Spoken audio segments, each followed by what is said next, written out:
everyone, and welcome to another episode of the Jedi Way here on the Outlaw Nation channel. I am the Outlaw John Rocha, known as Rocha Fett around these parts.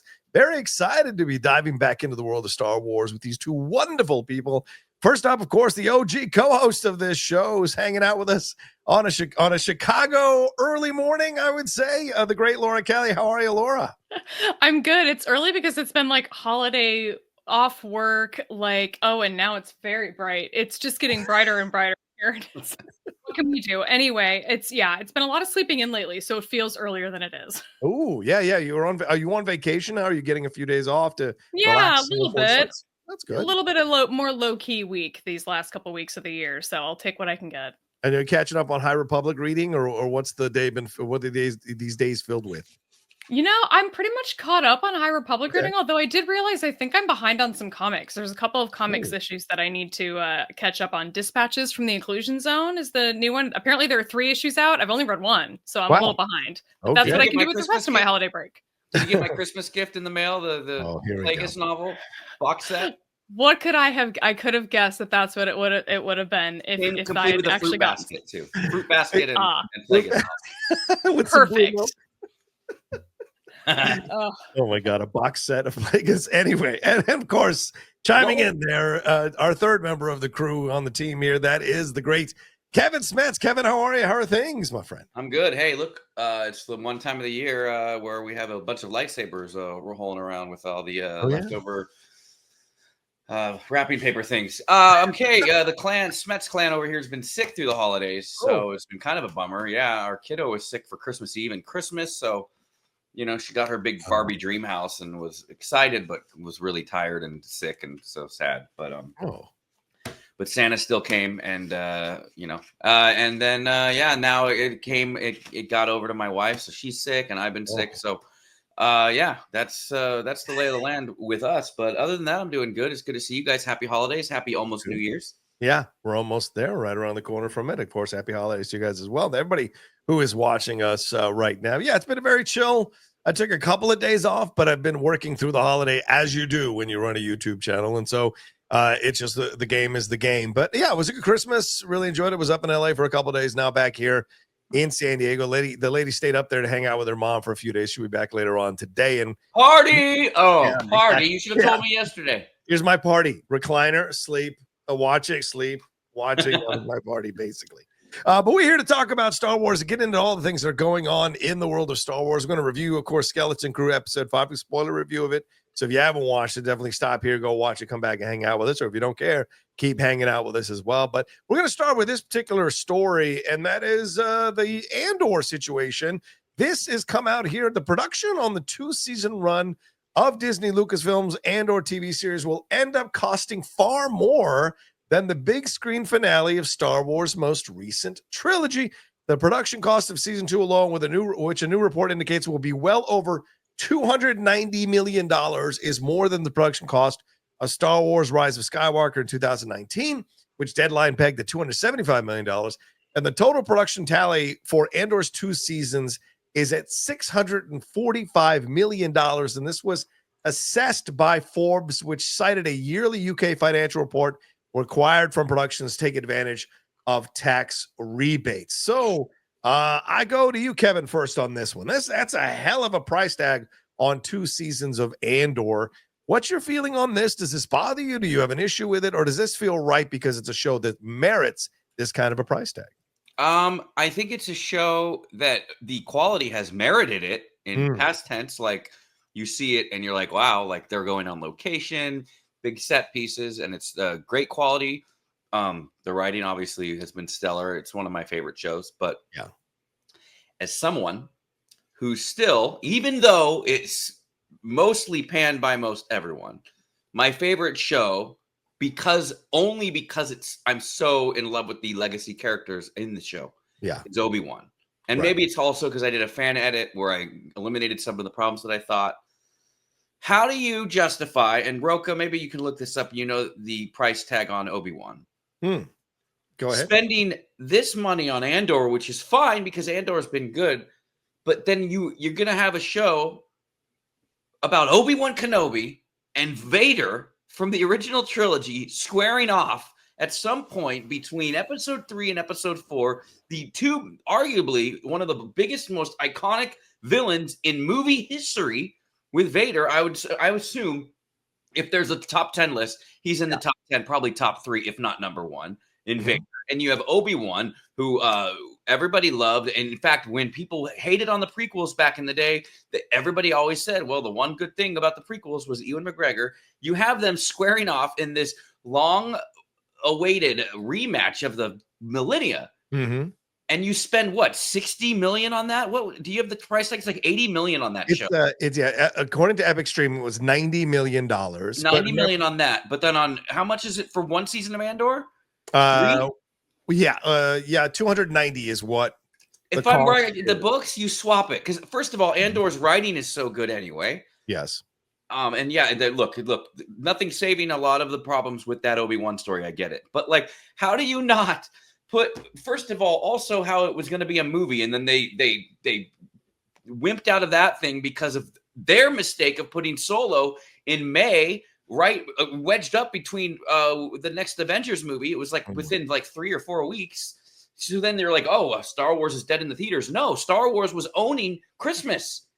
Yeah. How do you not do an Obi-Wan movie then? But you're going to have an Obi-Wan show, and you're going to do it for 90 million, and you're going to do Andor, which again, I like Andor.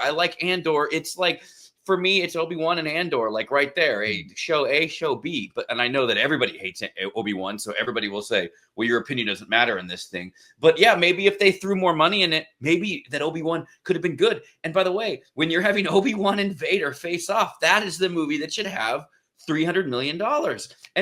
And I don't care what they spend. If they're going to make the money, and spending money on movies creates jobs in the industry. Sure. So I'm happy when I don't care about overblown budgets. If they want to spend all this money on something, even though you're like, wow, how did anybody ever spend money on like Madam Web thinking that was going to do a return, right? So I digress. Don't ask Sony CEO about it. He said it was a good movie this week. So yeah, go ahead. Keep going. I just say with Obi-Wan, so that's the only thing that irked me when I saw it. And I know that there's been other people that have talked about that too. I just don't understand. I don't understand what the thought process was. And like, I just feel like Ewan McGregor, like, and Hayden coming back, like you have everything. This is what the Star Wars saga was. That's all we had for a while. Yeah. And I get it. It's because of the filmmakers involved. Like they probably, they got really talented people making Andor. I just wish they could have whipped out they should have backed up the Brinks truck and gotten a better Obi-Wan show out of it. And that's from someone who loves the Obi-Wan show. Okay, I end rant. Sorry. Happy Christmas. It's an interesting point to bring up, but we have to add in the factors here, Laura. I mean, Kenobi was a 6-episode series. Andor is 10. Andor is a larger story that's being told. Obi-Wan is basically on Tatooine and a couple of other locations. And also, you're looking at the price tag, Ewan McGregor versus the people on Andor. Ewan is going to cost more. Hayden was probably a pretty penny to get him to come back. And so they were just telling a smaller story. But if you're looking at prices and the budgets here, Andor is number 1.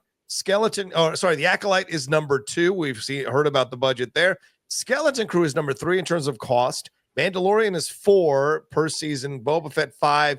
Ahsoka 6, and Kenobi is the least expensive of these 7 series that have come out, which not to add to Kevin's rant, but what are your thoughts on this when you hear the price tag for Andor and compared to the other shows that Disney has released here for Star Wars? I also loved the Kenobi show, so I totally hear your argument, Kevin. I wish that had more money thrown at it so that we could have gotten a better result, as much as I love what we got. But you guys know where I stand on Andor. It's not my favorite series. I'm glad that it's been so well reviewed and received by critics. But I don't know how movies and shows are made. This is all kind of a mysterious process to me. I think you also make a good point, John, in saying that Andor has longer episodes, I think, than Kenobi did, and it has more episodes. It is going to cost more. They're also doing a lot of filming on location, and they're filming in a completely different country. I believe, unless I'm pretty Kenobi was filmed in like LA, right? Am I wrong on that? Yeah. And then in the volume and stuff like that. Yeah. So I don't know. I totally get where you're both coming from, but I don't know if I have that much of an opinion on it. I guess I'll have more of an opinion once I see season 2 of Andor, especially since season 1 wasn't my favorite. But I did want to highlight one tweet that I saw where somebody was talking about this and this budget. That's basically, this was a Marvel Watch on Twitter. $645 million for the whole series of Andor. That's 2 seasons total, 12 episodes each, averaging about $27 million per episode. So his point in this tweet is, assuming the runtime of season 2 is the same as season 1, that's 1,100 total minutes approximately of Star Wars content, which is a volume equivalent to 8.5 Star Wars films. For a budget that would only get you 3 films maximum, which I think that was an interesting thing to point out, kind of just the difference of what we would be getting in terms of quality and quantity in films versus television. But I don't know. Like I said, we'll see what the result is. So let's reserve. Okay. Andor, you're going to get all this money. And for the price of 3 Andor episodes, Obi-Wan, you're going to have a whole season. It's like 27 million times 3 is around 90 million, right? It's close to that. So you guys make a good point. Yeah, sure. Andor is bigger. It had more episodes. It got travel. But these budgets are decided before they do that. So Obi-Wan was written with freaking it's Timu Obi-Wan, right? It's like Costco Obi-Wan. Like, they knew that they had to write a smaller scale thing because keep the budgets down, and let's do the volume for everything. So now it looks like they're doing a lightsaber battle in front of the Star Tours. Like, the whole thing was predetermined. So while those arguments are fair, Rocha, that also leads to my pain about it. No, I hear you. And listen, here's the locations for Obi-Wan to add on to what Laura said. It was shot in LA, shot in Manhattan Beach Studios, and the volume shot in El Segundo, shot in Boston, Lincolnshire, England, and in Buckinghamshire, England, and Little Marlow, Buckinghamshire, where they built a set there, which featured a town made up of small sandy buildings. So there was some shooting in England, but majority of it was shot there in LA and in the volume that they have in Manhattan Beach. By the way, I should have never left El Segundo. I should have just stayed there. And I could have a whole career maybe working for Star Wars there. But I hear your point, Kevin, in that they come up with the idea, but like that, they come up with the idea with the understanding of, okay, what's the story we want to tell? How limited can we be? And also, Kevin, you're like, I wanted a bigger story. But you know that if you do Kenobi that way, you're going to be pushing up against all these people's idea of canon. Oh, I don't need a bigger story. I don't need a bigger story. And you would cause more drama, I think, if you were to open the door to that. No, but I don't need a bigger story. But some of these locations, like the first fight that they fight, looks like they fought in Fresno. It looks like they fought in Fresno. It looks like they just pulled off to the side of the 134 in Ventura County, and they're like, let's do that here. Like, so no, like, you build sets, man. Like, they could have totally. I'm sorry. This looks good. Stop here. This looks. Stop here. Pull over. Well, look, I don't mind the budget because I think they see this show as their premiere show. So they got to spend, right? I mean, look at House of the Dragon. Again, the premiere show should have been Obi-Wan Kenobi versus Vader. Anyways, that's it. Yeah, well, we'd have a longer discussion about that. But I mean, look at House of the Dragon. There are like 20 to 30 million an episode. So this is the standard stuff that you see in streaming when people want to go next level or companies want to go next level with it. I mean, don't even get me started how much Apple pays for their shows per show, and nobody's watching, like Masters of Air or Franklin, and they're getting all these people to be a part of it, yet they're not. It's not the big deal with the budget. So just a bit, I think it's all situation wise. So, but clearly it's got nominated for awards, and hopefully if this is a great season, then I think all that budget stuff is going to go completely away, because that's essentially what they're paying for, is to have a great show that looks fantastic, is written really well, shot really well, acted really well, so it can possibly qualify for awards and bring more prestige to the Star Wars brand. No offense to any fans who did want a Kenobi, a better Kenobi or a better skeleton crew or a better Ahsoka or a better Acolyte. It's there. So, all right. Well, anyway, let's move on to our review here. Let's jump into it. Skeleton Crew episode 5. You have a lot to learn about pirates. This one directed by Jake Schreier, who, by the way, directed the Thunderbolts movie, which is coming out here in just a few weeks. This was written by Myung-Jo Wesner. I hope I'm saying that right. And this is, I think, the first episode written by this person. It was not written by the showrunner. So an interesting episode to start off with here. This one had like Raiders of the Lost Ark, Goonies, Pirates of the Caribbean, Hook, all coursing throughout this thing. We go to a new planet that has been essentially gentrified by the New Republic. We have spas, we have huts, we have interesting creatures, and we have an adventure here that leads to coordinates to Aden with SM-33 and a really harrowing final few scenes where a grown man is literally about to kill a young girl. So pretty surprising ending to this show. Even though it started out with a little like playful 1980s kid stuff, there was some serious ending to this particular show with Jod lighting up that lightsaber in the black frame. So Laura Kelly, your thoughts on this episode? What stood out to you? What worked for you or what didn't work for you? What are your thoughts? I mean, most of it worked for me. I was mostly just relieved to be sort of back on board with this show. I really loved the first 3 episodes of this show, and then episode 4 completely lost me. We didn't review episode 4 on our show. We didn't. Yeah. And so I just to back up a little bit, like just wasn't for me. Absolutely was not for me. The very end of it completely took me out of it. I didn't like the style of it. I didn't care for the story. I didn't care for the setting. I didn't care for any of the new characters they introduced. So it just overall wasn't for me. And all of a sudden I got worried. Here I am now back in the same space where I'm seeing a lot of positive reaction to that episode. And I'm like feeling like I watched a different show. So that was a little bit frustrating, but I really enjoyed this one. We're sort of, I feel like, back in the same playing field that we were in with episodes 1 through 3, where we've kind of established a lot more of these like characters and their relationships and their histories in a little bit more solid of a foundation, so we can kind of move forward with more storytelling.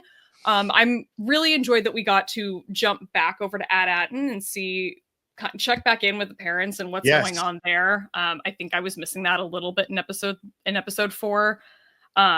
But yeah, overall, I thought this one worked really well. I really enjoyed it. I thought that Jod's turn sort of at the end was really exciting. Getting to see that lightsaber come into view, I thought was really fun.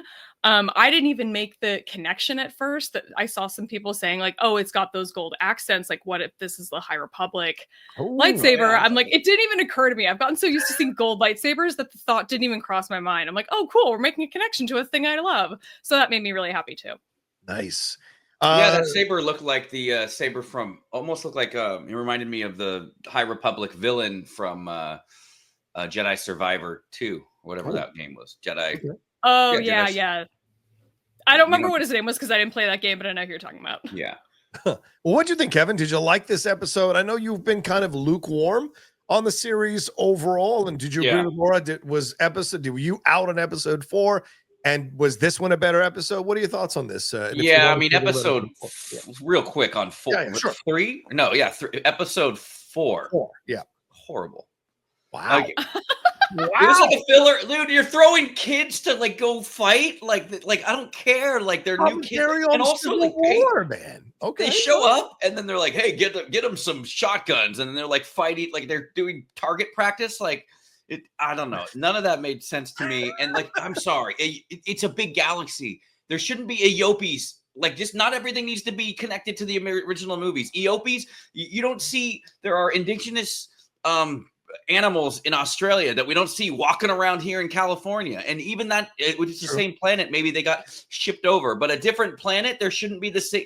If you travel to, if there's a planet on the other side of Venus we haven't found yet, and you go there, you're not going to see horses roaming around.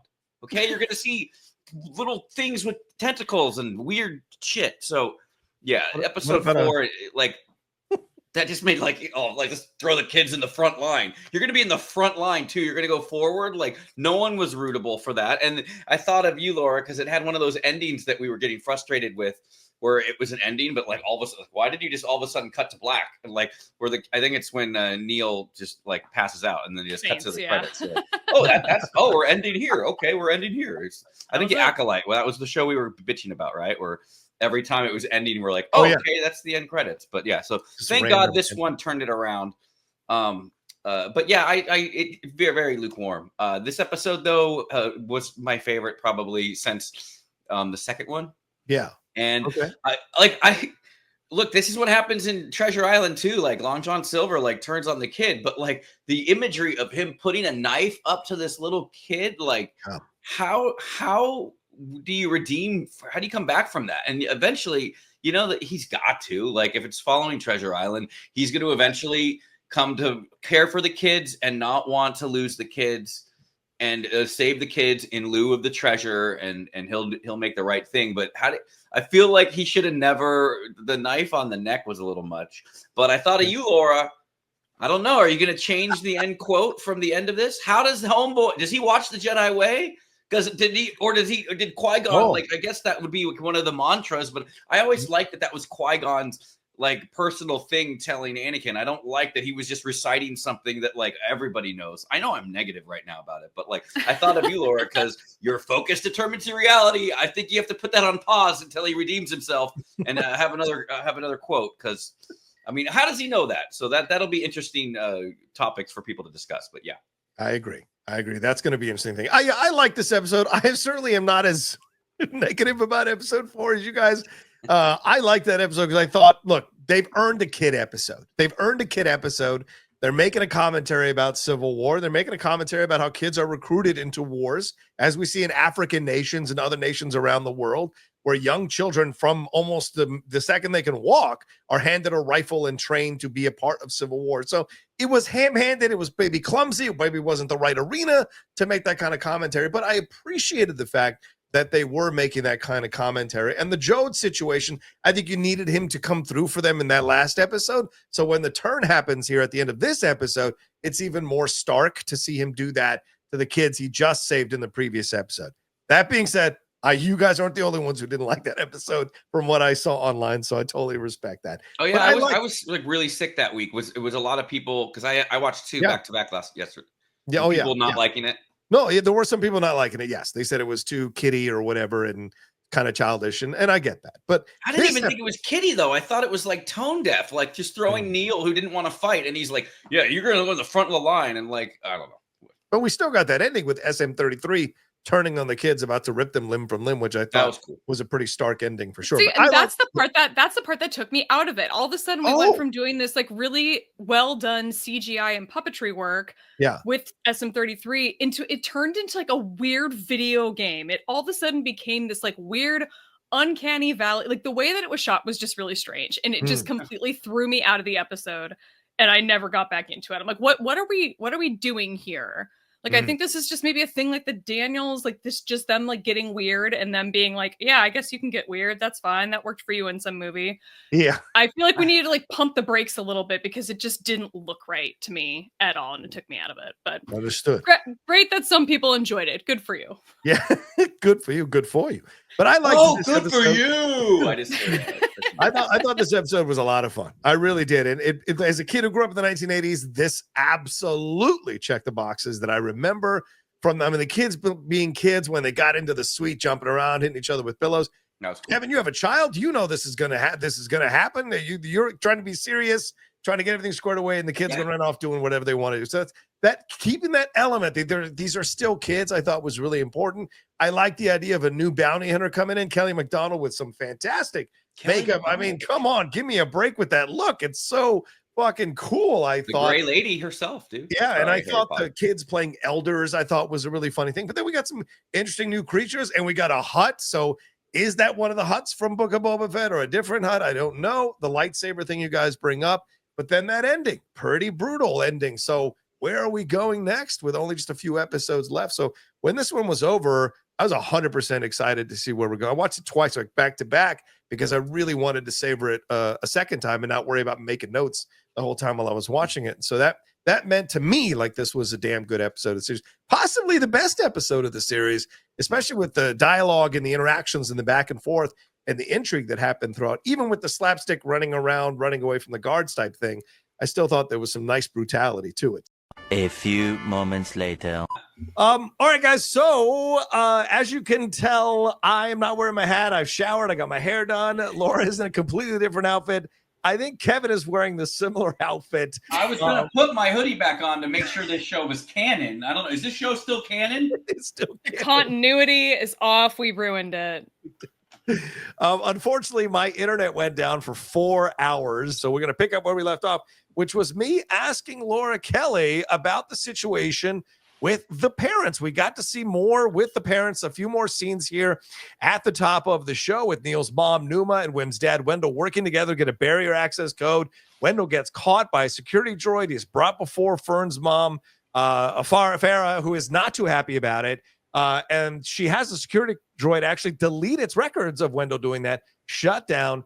Then the Farah and Wendell argue about whether her route with the supervisor is better than his and Numa's route.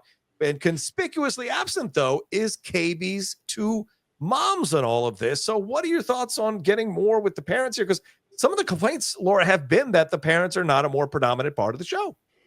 Yeah, and that's a really unusual complaint to me because the show is about the kids. It's like the show has like made it very clear at this point that they are the protagonists. So that's kind of unusual to me that people would be so that would actually bother people. It's also if you're kind of thinking about this as like one of those movies from the 80s with the latchkey kids, it's like those parents are almost always kind of absent from that story. So I think that this kind of lines up with what the storytellers were aiming for. That said, I really like checking in with the parents and like checking in and learning a little bit more about AT-AT gradually. So I was happy to kind of jump back in with them in this episode. We missed that in episode 4. And I really like seeing this kind of environment. In some ways, it sort of reminded me, like this office building, the inside of it reminded me a little bit of what we see in like Andor when we've got some of those scenes on Coruscant. This just seems like a little bit more old school. Like it's almost like the Star Wars equivalent of like a corporate office in the 90s where the computers are like huge and the graphics are big and green and they look kind of old school too.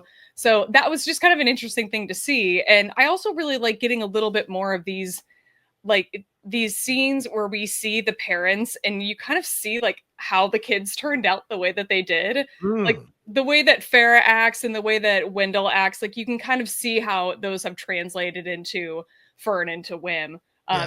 So I think that part of it has just been kind of interesting. But yeah, I would be curious to see where KB's moms are in all of this. We know that they're analysts I think that Wendell's also an analyst in some form, and maybe Neil's parents are too. We just don't really understand or know what they're analyzing. Like it's starting to feel like Severance, where I'm like, do they know what they're analyzing? Is this like Lumen Industries where they're just like hitting numbers on like they don't even know? I don't know, right. But I would like to learn more. So I like this sort of pattern of just checking with them periodically. Yeah. But yeah, they're not meant to be the full focus of the episode. And I get that. Yeah. Kevin, what are your thoughts on you as a parent? What are your thoughts on getting a little bit of time with these parents here, clearly expressing a frustration that things aren't moving along faster from the supervisor's side to find their kids? Yeah, I like it. I think it's cool. Like, you want to know that the parents are kind of desperately coming after them too, you know? I remember seeing the trailer and I thought that like Wim's dad was going to like take off with the parents and like go and search for them anyway. So it's interesting. That's obviously not what's happening, but how they're staying put. But yeah, I mean, I just think when you go back to the parents, it's shining a little more light on AT-AT and like it's slowly we're getting on those layers peeled off of the mystery, and that's what I'm interested in now. Like, so the performance too. I think the performance of his father, I forget the name. I remember I had a problem with him in the first episode. But he's been great ever since then. Maybe I just didn't like a delivery of his line or something, or maybe I'm just stupid and I was wrong. But I thought he was doing good. And yeah, like as someone who's as a parent here, I can relate. Like, I mean, I wouldn't know. I mean, I don't know what I would do if my daughter ran off. And I think that's every parent's like worst nightmare. So to see it kind of in play here in the Star Wars universe. And I thought it was cool too. The droid, how she was just like, all right, shut down and erase everything you just saw. That was kind of funny too. And the interplay with him and the hands, like, show me your left hand. Show me your left hand. I thought that was cool. That was like, that's Star Wars humor. Like, Last Jedi had some slack or got some flack for some of the humor being like too Marvel. Like, oh, I believe he's trolling you, sir. And about a message about his mother. Where this hand one doesn't feel like a Marvel joke. That felt more like something that would have existed in the Star Wars movies. And so I think what Laura said kind of unlocks it. This idea the parents are supposed to reflect the kids. So you can see that. Like Wim would pull that. Wim would put one hand up, hide the thing behind his back. Wim would do that. And Neil would do that. Neil would figure out, okay, we got to get the barrier access code, kind of sneak off and don't want to make a big deal out of it. And of course, Farah being in charge would make the decision of shutting down the droid. So you see, as you said, the connective tissues, Laura. So yeah, I think it is criminal because I think they're all really good actors, and it's fun to see them playing with each other and communicating with each other about the situation. So my only complaint is that the reason I'd want more is to see them more, but I don't think we need more in the show because, as Laura said, the focus is on the kids and it's supposed to be on the kids. It's called Skeleton Crew, not the parents of the Skeleton Crew. And so that's where you got to, I don't know, make your perception a little bit different of how you're seeing this go down, but it works. Kevin, real quick, I think you should check your mic, brother. It sounds like you're coming through your computer rather than the mic. Oh, you know what I should do is probably move my mic closer to me. Is that better? Yes, it's better. All right. Sorry, I was so excited about having an animal cracker that I forgot to. I'm good now. I'm good. Watch the gazelle. All right, so let's go back on the ship. KB has rerouted SM-33's memory chip so he doesn't kill them. And after Jode and Kara go at each other, they turn him on, and he basically reveals that the captain that was who's he's been referencing the whole time is Tank Renard, and Jod knows who this is and realizes the ship is the Onyx Cinder, which we had kind of realized a couple episodes ago. And then SM-33 reveals that the coordinates of Adden are hidden in Renard's secret lair beneath Skull Ridge Mountain. But he tells him about a mutiny that happened on Renard's ship with a concubine reference, which is a very funny back and forth when the kids ask him what a concubine is and he deflects. But Wim does go off on his own, though, and you can see that he's clearly bothered by something.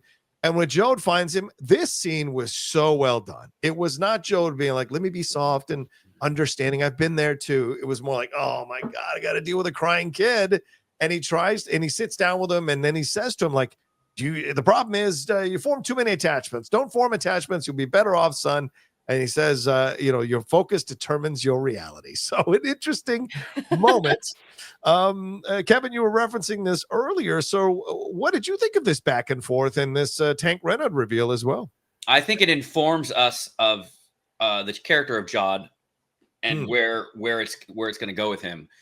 This is why he could so quickly put a knife on the girl's throat. He doesn't care. He cares about his end goal. And so he's basically telling Wim what he is what he's done is good point. Get rid of all of these attachments. And I wouldn't be surprised if in the show, because it is garnered towards the younger audience, that in the end, when he's about to make the moment to choose one or the other, that they could like even flash back to it. You know what I mean? To say, to inform us that like, this is how he always thinks. And he's going to throw that all away. And he's going to start caring for these kids. But I don't know where they're going with that anymore. With the knife got a little aggressive, but yeah, I thought, it's a very fan film thing to do, is to pull very specific Star Wars quotes. And I know, because I'm guilty of it. My KOTOR movies are fan films in themselves. And while, I have a bad feeling about this in most every movie, because that's kind of a tradition. There's some lines that looking back, I'm like, why did I put that in there? And I did it just because like I wanted to say that line, and it's like famous lines, like, or oddly specific lines. Like I have a character like say, wait, I see them, instead of like, wait, I see her, Leia, wait, like that line for Return. Like, I have that in mind, and I'm like, I hate it now. So I don't know. I felt a little too on the nose. Like that's not like unless that's like printed on all the Jedi codes and all the Jedi T-shirts, at the temple or something. How would he know that oddly specific line that Qui-Gon said? But I've been very negative about this. I actually did like this episode. I just want to confirm. I do think it's funny there at one point, and we'll get into it with the cool pirate when they bring up his image and you can't see him, and it's like, oh, why isn't the visuals working? And I just wanted to chime in and be like, because they haven't cast him yet. He'll probably be part of season 2. But yeah. What do you think of this section, Laura? Because we got the back history of Tank Renard in this, and or Renard, however they're saying it on the show. But we also got that line, and we got that Wim moment with Jode. What are your thoughts on this? I mean, I thought it was actually sort of long past due that one of the kids would have one of these breakdowns at some point. I mean, this is episode 5. I feel like if I was one of these kids in like episode 2, I would have been like crying, being like, I miss home and I miss my parents and I just want to go home and be in my bed, and I would be sobbing in a corner in the back of the ship. So the fact that it took until episode 5, I mean, these kids are more resilient than I am, but I just thought that was kind of interesting, especially with like Neil, who seems to be more sensitive. He hasn't really had one of these like breakdown moments yet. It's come out more in like anger towards Wim of like, what have you gotten us into?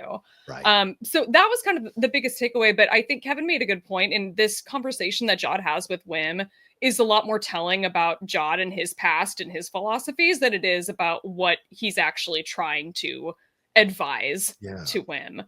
I think this speaks a lot more to what he's been through, and I am just in the same boat of still wanting to know more. Alice and I talked about this on Force Toast, but we are like, I think we're some of the few people that really like Order 66 scenes, and we kind of don't mind seeing more and more Order 66 from different angles. Oh, yeah. And I would like to see what Jod's angle of Order 66 was, because I had the thing for a long time where I'm like, I don't know if he's actually Force sensitive. He could be using tricks and magnets and things. Right. But there are 4 occasions in this episode alone where he's using the Force in various ways. So I'm starting to kind of buy into the fact that, yeah, he probably was actually a Jedi. And at some point, I mean, he was in his like early 20s during Order 66, he could have been a Padawan or he could have been a young knight, but I would like to see that scene and how that went down.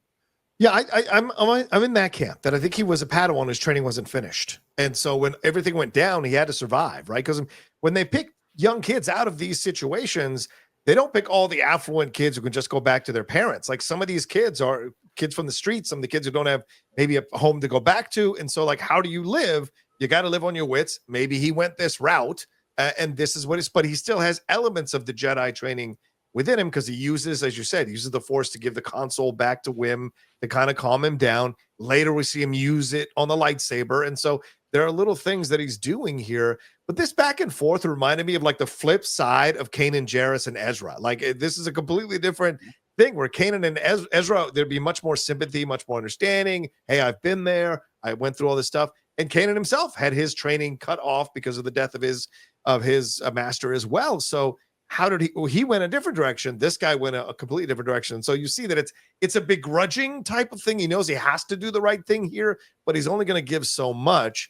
And the idea of moving this to earlier in the Star Wars canon, the idea of the Force determining reality, it's a fascinating place to put it. So I wonder where the connective tissues are, and is this something that's now going to be something we know was centuries old in the Jedi Order as an edict? So I think this is fascinating. And what is the Tack Jarrett of it all? Because I think there's no Easter egg with that. So it's a new story, and I wonder where we're going to go with that as we get more of that information. Speaking of information, we get to Skull Ridge Mountain on Lanupa, and essentially we see that the scary place that SM-33 was talking about has been gentrified here with pleasure yachts that remind me of Lando's pleasure yachts and grandiose spas. Much to Jode's delight, but SM-33's horror. We find out that children are not allowed, so they all dress up as these elders or whatever. They're not allowed to take knives, but as Laura said, here's an issue where Jode had his knife taken, but uses the Force to get his knife back. They kind of put a thing on SM-33 so he can't attack anybody with his violence here. And we hear about the banking clan being here for an economic summit. They are on high alert. We have this hostess to this place helping out Jode, taking the credits and basically getting bribed here so he can be Professor Gorlix and get that reservation, because he doesn't have a reservation here. But as he's checking in, an old friend of hers shows up. That is Pocket, played by Kelly MacDonald here, who calls him another name, Dash Zenton, which Fern tracks here and says, how many names does he have? And Neil chimes in as well with that. And we gather from the dialogue that she's a bounty hunter and a member of the guild like Din Djarin is in The Mandalorian. She might be an Umbaran, known for their pale skin and white, colorless eyes. We hear about how he left her for dead a while ago. She swears there's no bad blood there, and that she's only interested in unwinding on Lanupa. But as she leaves, she warns the kids not to trust this Slimo, which is a Hut reference there. So, Laura, your thoughts on this section here with the kids, dressing of his elders, him paying everybody off, and then a confrontation with Pocket? I really enjoy the humor in this show, and I think it's really out in full force in this episode in particular. I mean, from dressing the kids up, this is like the closest I think we're going to get to them like stacking the kids on top of each other and like putting them in a trench coat to make them not seem like adults. Like I almost wish that we had something like that, but this is the closest we're going to get, and it's a decent equivalent, and it works, and it's funny. All of SM-33's comments about what has changed and why it's different, like where, I mean, the fact that they get the tour and they see the sensory gym and the buffet and the spa, and he makes a comment about how you can't play a pirate shanty on a harp, and it just all of this like worked so well for me, and I thought it was so great. This character Pocket I thought was really fun. She is kind of your quintessential Star Wars alien, like surprise guest star showing up. And yeah, the fact that she is now probably like the third or fourth person in this show to tell the kids to not trust Jod. And now we've learned like the sixth or seventh alias that Jod has from this one. I mean, what in the world has this dude been up to? I mean, you brought up Kanan Jarrus, who had, I love that you relate him back to Jod because Kanan had a past. We learned that in the novel A New Dawn, where he was basically just like a drunk for a long time after Order 66, just trying to find his way in the galaxy. And I can see very easily how Jod may have gone the same way, and fate spit him out here. And this is now he's just like this notorious pirate in his own right, but still can use the Force. So that's kind of fun. But yeah, the more they peel back the onion on Jod, the more interesting I think he gets. And I'm glad we're getting a lot of that wrapped up in a lot of humor, mostly courtesy of SM33. Yeah, it's an interesting commentary, Kevin, on gentrification, right? I mean, the pools of acid that they used to torture people with are now mud spas, and you see a hut in there, and that hut might possibly be from the Book of Boba Fett, the cousin there. It could be one of them, but he's grabbing an attendant as he's putting it in his mouth, not again, this kind of stuff. So we see this gentrification, the spas, and all of this stuff happening, but then we see Pocket come in and this back and forth, and they have a pretty strict rule, strict code, strict policy here. So another planet that has this, it's almost like a Western, right? Check your guns at the door before you come into the town, that kind of thing. So what were your thoughts on this section here and what we got with Pocket? Well, I thought that the name alone was also it was an homage to like the kids movie, like Escape from Witch Mountain. I don't know if you guys remember that. Like, it's called Skull Ridge Mountain, or what's it called? Skull Ridge. Like, Skull Ridge. And I heard that, I was like, ooh, it's like that has that like kid adventure goon. Like, I mean, saying Goonies to death, but you know what I mean. So I thought that was a cool thing, and I thought 33's reactions to all the things, like he was like mad. He was like legit mad. He's like, oh, we used to boil people. Now people are relaxing. Like he was pissed about that. And so I thought the design was really good. Like I thought that the design of the area just felt fresh, something new, like in Star Wars, which is always good. There was moons in there.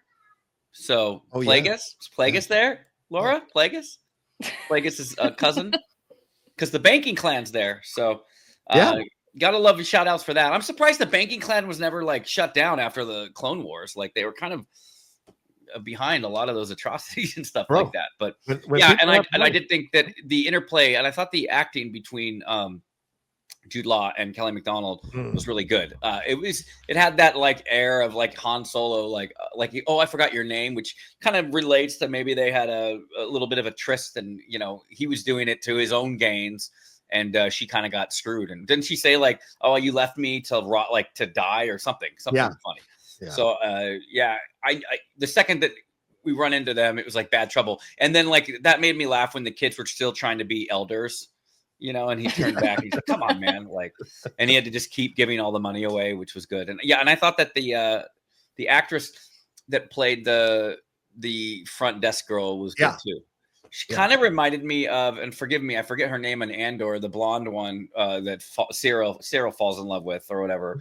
Kind of had shades of that, like that kind of creepy. Or was it? I don't know. The girl from what movie is it where a girl plays a girl at an airport and she's typing a lot, like really too long, and the person's waiting, like, come on, and she's just like, never mind. Planes, Trains, and Automobiles? You're talking about Edie McClurg, or who are you talking about? Wait, I don't know. No, I think I know what you're talking about. There's a girl.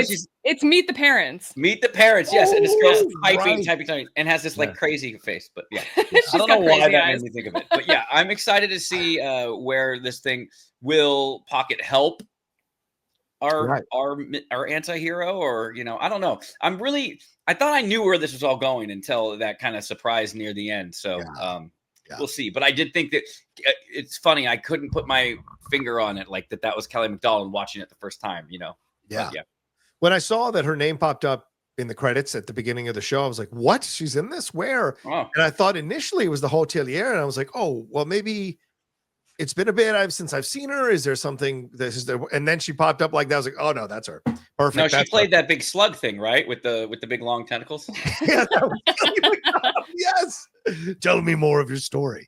Yeah, that was totally her adjusting her voice. Was amazing. But no, I love this. This was great. This is the kind of humor that works in Star Wars. It's not your mama jokes. This is the kind of humor that I like in Star Wars. It's situational. It makes sense. The kids are playing with it. You know why? Because they're kids. It's believable that they dress up and think they could get away with this stuff because they haven't been out in the world. They've been sheltered. So these fantasies that then get away with stuff is stuff they've created in their heads. So to play with it makes so much sense. And John playing with them with this gibberish language and what have you, and him paying somebody off, that's all standard stuff with those credits. So clearly he's got power. And the stuff with Pocket I thought was really cool as well, because clearly this guy has screwed a lot of people over. A lot of people said before the show started, this is shades of Han Solo. Han certainly has some angry people all over the galaxy that he's screwed over here. So I like the way this all is set up. And then it's leading us to this idea of who is actually going to get this guy? How many enemies does he have? And then they're all coming closer and closer to him. At what point does the door shut on this guy? Is it in the finale? Do all of them, Brutus, Pocket, Kim, do they all show up here to come after him? I don't know, but I like the way this is going. And by the way, the actress you're talking about is Julianne Emery. Kevin, she was in Bosch, which is one of my favorite shows, but she was a series regular on Preacher. So for those of you who watch Preacher, she was in 33 episodes of Preacher. So a good accomplished actress that's worked for a while. Yeah. She had the perfect smile through that whole thing, which I really appreciated. All right. So once they check into their suite, John is super serious, but the kids want to have fun, which frustrates him. Then Fern questions Joan about his situation with the Pocket. He deflects it, saying they need to get coordinates for Pocket, sends Brutus after them. And we see her talking to Brutus. So clearly she is selling them out. Then they split up. Jod, Neil, and KB investigate the upper levels. Then Fur, SM33, and Wynn investigate the lower levels. They get confronted by the guards, Jod, KB, and Neil. They go on the run. Fern and Wynn befriend a guest, as you were referencing here, Kevin, the Catholips, which was a great design. I mean, this was such a great design, voiced here by Patrick Seitz. He helps them go underground in exchange for a story about their adventures. Brutus and his crew arrive, and the Lupins are dead in their wake. They're just killing everybody. And now we get to like this Raiders of the Lost Ark section with a decapitating red laser with magnetized spikes. But there's also a room with an inscription that reads, "All winter must make the greatest sacrifice." And John figures out that it's not life, but treasure, throws his last credit in there. The acid goes away. They investigate the room. Wynn spots a lightsaber. Neil spots a trap roast. And John lifts up to trigger the captain's log. And SM33 is able to access the data port and locate the coordinates for At-Atten. Jod then orders SM33 to refill the pool with acid, which kills all the pirates, maybe Jaleel White included, and questions him about the treasure on At-Atten. And finally, the mystery of At-Atten is revealed. It is the last remaining Old Republic mint, and it truly is the planet of treasure. Fern knows Jod will want that treasure now and tries to order him to stand down futilely, but he challenges her to a duel, which we've been referencing this whole review, for control of the ship. She yields after initially fighting back at a comical attempt by Wim to save her with a lightsaber. Then Jod orders SM33 to take the children as prisoners, charged with mutinous intent against the captain, but Wim makes use of the trapdoor and they escape. And the episode ends with Jod picking up the lightsaber and we hear it ignite in a black frame. So Laura, a lot here, a little slapstick comedy as they go in separate directions, but it also leads to a pretty big reveal, the death of some of these pirates, but also Jod taking control now, fully asserting himself and almost killing a young girl in the efforts to take control. So your thoughts on these sections and that finale?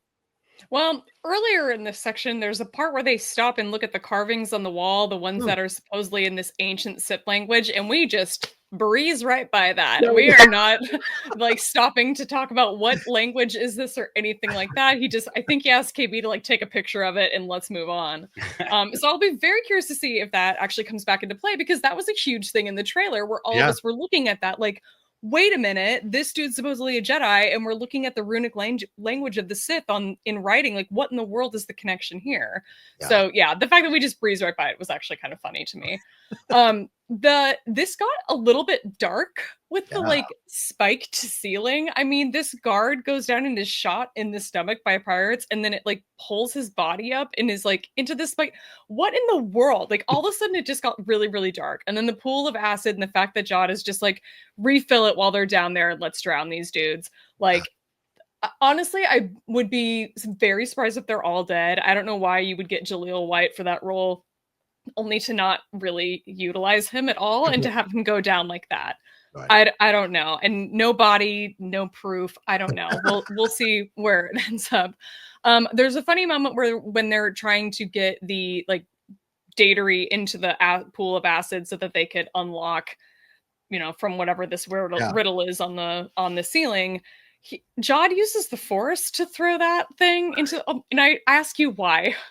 He could have thrown it. It wasn't a big pool. He did not need to use the Force to like float it out there and then drop it ever so gently. It was just a really weird moment to have him use the Force, which I think is just kind of further proving or really wanting to show us like he is actually a legitimate Force user. Yeah. He's really just not using it for good is really the only thing here. So yeah, some really dark shit in this episode.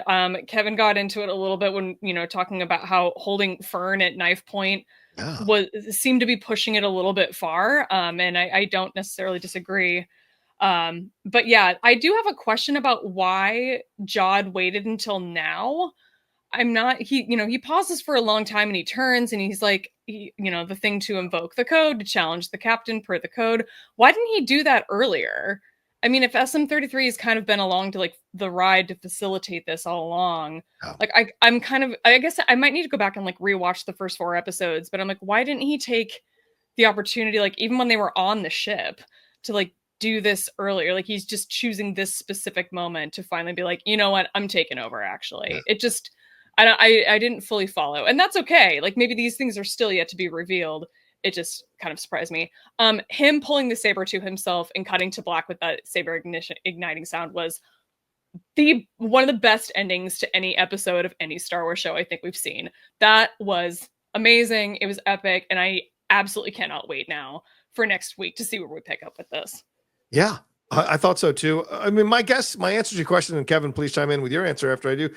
My answer is that I think he was waiting to find out what was really going on here, what the access was, and what the coordinates are. Now that he's got everything lined up, now he makes his move to take over everything, unsettle the kids, maybe even take advantage of the fact that they started to like him and turning, so it makes it even more of a brutal a betrayal and makes them even more despondent. So maybe, because I mean, something tells me this is not his first rodeo betraying people and finding the right moment, as Pocket was alluding to earlier, to betray. Even the Cathalops was like, don't trust this guy. So clearly, he's done this before. So that might have been he was just waiting till the right moment for himself.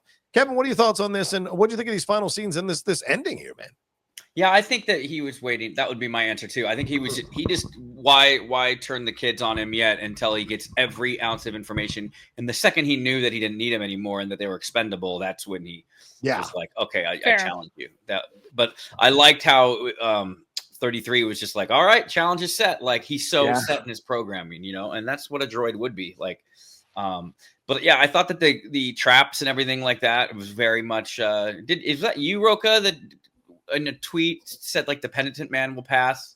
No, someone else did that, but that's a nice way. Yeah, it was like complimenting, and so I had saw that tweet before. And then, I totally was looking forward to that little section. And so that didn't let me down. And it was interesting how the kids got to use the trap door. I don't know if I would have suggested that. They don't know if there's, spikes down below. That's a great point. Yeah, maybe there'll be a fan edit where someone will, hear them die off camera or whatever. But sorry. And Shades of National Treasure too, which true story. I worked on that movie, National Treasure. I worked for the miniature effects company called New Deal Studios. Nice. And that final shot is actually where it looks like a giant room.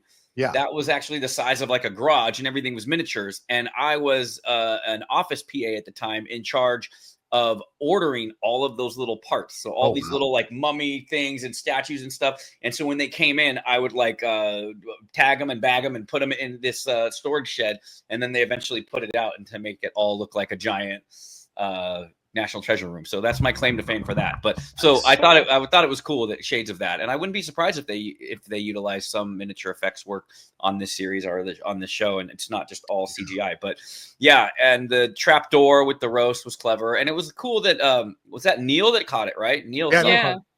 That was nice to give him a moment. Neil's been doubting himself, and he had that love affair with the girl from the last episode, which was nice. So he got his mojo, man. He got a kiss from a hot chick like 10 years his age, 10 years taller, in a totally different species. So not that I'm arguing against interspecies love. It can happen. It's fine. But yeah, and again, this thing threw me for a loop. Here's my question for you guys. Ooh. How willing would Jod go? Do you think he would really just slice the girl's neck and kill her? Or do you think that it was all a play and later we'll realize that he was never going to do it, but he was just playing hardball? Yeah, I think he would never have sliced her throat, but I think he needed her to say yield so he could get control of SM-33. That was the big deal. That wasn't he could kick those 4 kids' asses and throw them in the brig, no problem by himself. It's SM-33 that he needs. And so to have her say, I yield, he needed that. So I think he would have forced the issue until she eventually said, I yield, maybe twisting her arm, twisting her leg, doing something brutal to get her to finally say it. I don't think he would have sliced her throat or anything. So I think that was the point there overall. Did we all jump, by the way, when poor Wim turned on the lightsaber wrong? At least he didn't porg himself and right in the face, but that was funny. I thought that was a clever thing. Yeah, that was so great. Yeah, no, I'm in the same boat. I think he needed to legitimize things with SM-33 in particular to sort of move forward. But I don't think he would have killed her. I don't know if I think he has it in him to kill 100%. I don't think he would have killed a child like that. Definitely not in front of 3 other children. That's a great that's the director's cut, man. Wait till you see it. That's that Temple of Doom when George Lucas was going through a divorce, so he wrote a scene about a guy ripping a guy's heart out of the chest. Yeah, right. That's right. It might be as people like to joke around. That's the Zack Snyder version of Star Wars. I like these scenes. These are great. Again, the right amount of 1980s slapstick kids running around trying to figure things out, escaping incompetent guards. With her using the KB using the wrench or whatever to turn the mud onto the guards to knock them out of the way. The other guard getting knocked out by Jode, and then later, as you said, Laura, the darkness of this guard getting shot from behind. By the way, then before he had been looking at the spikes, then actually being sucked into the spikes. We don't hear anything. We don't see blood, but just the visuals in our head is enough. We hear the pirates off camera screaming as the acid is going back into the container there for them to die. And so there's elements of it that are dark. And so I like that the show gives you these funny, soft little moments, but then it ends with the right amount of darkness. It doesn't feel like a clash of tones to me. It feels like they've consistently made this work episode to episode. I know you guys didn't like the last episode, but I liked the darkness at the end of the last episode to keep you feeling the stakes of this thing. And so the turn here, so now you have the Jod with a SM-33 droid that is capable of dismembering people. You have him with a lightsaber now, and you have him with the coordinates to Aladdin. So how is this planet going to fight off Jode if Jode gets there, regardless of what the kids do? But how is the planet going to fight him off if he has the coordinates and he has the skills to get through? It's going to be really interesting. Is it Jode versus the parents for the kids' lives? I wonder down the road if that's what we're heading towards. So we will see. Any final words on this episode as we wrap up our spoiler review here, as we're almost 45 minutes, 50 minutes talking about this episode? Anything more you guys want to add that we didn't hit on? You mentioned the consistency of tone, or kind of how there's a bunch of different tones in here, but they all kind of melds together. And I just got flashbacks back to watching The Acolyte. And Kevin, you brought it up earlier, where we got these really weird endings in The Acolyte where things would just cut off, and it just didn't seem like a very natural cutoff point for the end of these stories. We're not getting that in this. And we had a lot of inconsistency in tone in The Acolyte too. That I remember that being a big issue. And there's a lot of things going on in this particular episode of Skeleton Crew, and yet somehow it all melds and flows together. It all works somehow. So I think that they've struck a really good balance with this show, and with this episode in particular. I think the fact that they squeezed all of that into one episode in a really smooth and consistent way is something to be applauded. I agree. Kevin, any final words on this episode? Or we go into episode shout out to KB for the moment of the series, I think, when she's holding up a wrench and the guy's like, what are you going to do with the wrench? And she's like, because she's so smart. And she's like, oh, and then knocks him off. I thought that was great. It's a simple tool sometimes. Yeah, and big shout out, as you were saying, Laura, big shout out, I think, to Myung-Jo Wesner, who wrote this episode. I think one of the reasons why it is the best episode of the series so far is because of the writing and the way she was able to bring all these characters in and all these situations in and make it all work and keep us enjoying this thing all the way to the end. And now on the edge of our seats at the end of this episode, wondering what's going to happen next in episode 6. So we will see. And of course, we'll be reviewing it as well. All right. Well, there you go. Thank you so much for watching this episode of the Jedi Way. Hope you enjoyed our discussions on Andor and the shows and the price tag on all these Star Wars shows and how they compare. And then our spoiler review here of episode 5. You have a lot to learn about pirates here of Skeleton Crew. Kevin Smets, another fun show. Please let people know where they can find you, brother, man, and everything that's going on. Yeah, at Kev Smets on the social medias. On the Smash City Studios YouTube is now called Star Wars Squad. You can search both, I think, right now, and it'll pop up. I was doing a lot of uploads and stuff, and the household kind of got sick, as I said earlier. So kind of been halted on that. But I've been definitely pushing out more content and we'll continue to do so into the new year. So you can check us out there. We released recently my ridiculous thing. When Guardians of the Galaxy 3 came out, I was all excited about James Gunn, and I love movies with a good soundtrack. So I rescored the first 20 minutes of one of my KOTOR movies with I have like All Along the Watchtower, some of the Guardians of the Galaxy movies, like the songs from Guardians of the Galaxy, Fox on the Run, that was actually from the trailer. It never made it in Guardians of the Galaxy Volume 2. But anyways, long story short, that's called KOTOR Awesome Mix Volume 1, and you can watch it. And I even had the CG, I even had my CG guy animate my character from remember, this is a 2003 video game. Yeah. He took the asset and had him so in the middle, he's like, oh, we got to get out of here. And I have just the song for this. And he puts earbuds in and looks down at his iPhone and starts music using it's ridiculous, but it's fun. If you want to watch KOTOR and listen to some good tunes, Spirit of the Sky, Southern Nights. It's if James Gunn edited KOTOR, it's right there on our channel. Nice. We released it. Yeah. A little Glenn Campbell respect. Yeah. Laura Kelly, another fun show with you as well. Always appreciate you hanging out with us, taking the time. Please let people know where they can find you and the other shows that you're doing or any commentary that you're making about the High Republic anywhere, please.